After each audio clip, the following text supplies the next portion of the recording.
a lot of reason to, and I didn't. So I was happy to learn that about myself. But I also learned that I can lose it very easily. Yeah, so that was disconcerting because I remember one time where I lost like 3 days' work because my computer was having a problem. And I literally was screaming and like trying to pull my hair out of my scalp. And I was like, oh my God, it's scary, you know. Yeah. So that was, unnerving. But through the writing process, you didn't find that you revealed anything about yourself? The writing process? I was just telling Luke before that I just heard a writer who I really admire, Ann Packer. I heard her on a panel recently, and she was saying, somebody asked her, is your writing therapeutic? And she said, writing's not therapeutic.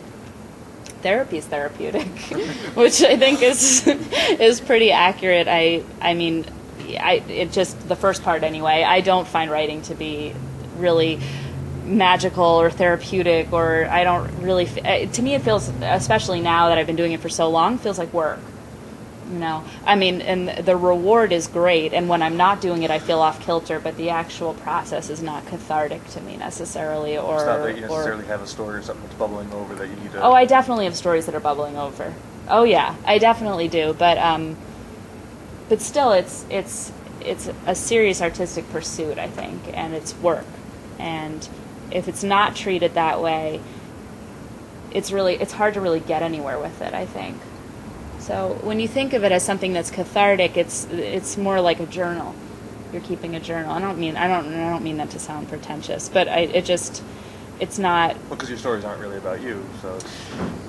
Yeah, and I don't really do it because I need some emotional release from it. I do it because at this point, it's what I decided that I love to do, and it's my job. So. Do you have a set schedule? I don't. I always think I should, but I don't. No.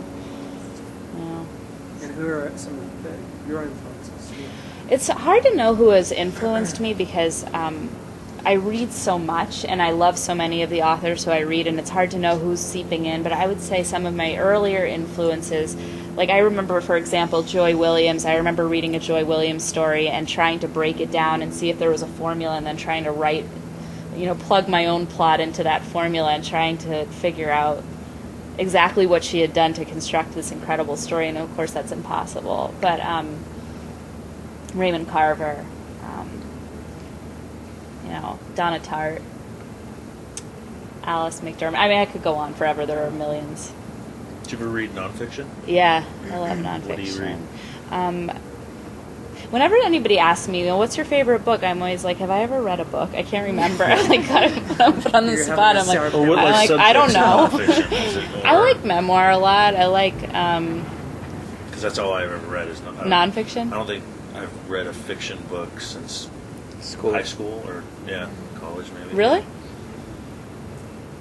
Yours will be the first in the world. I'm honored. God, it's like so amazing. Yeah. Wow. I don't read a lot of fiction either. Yeah. I mean, I'm reading Ted Turner's biography. Oh, really? Maybe one in every 20 books is fiction.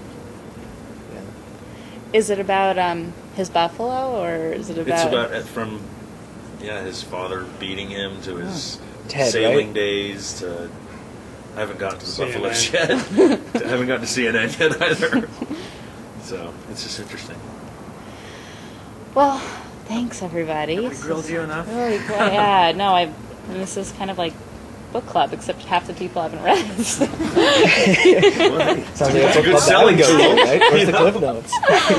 You don't have an interpretive dance about the novel? Yeah.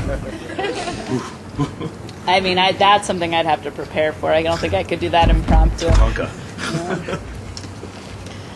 So, what are you reading?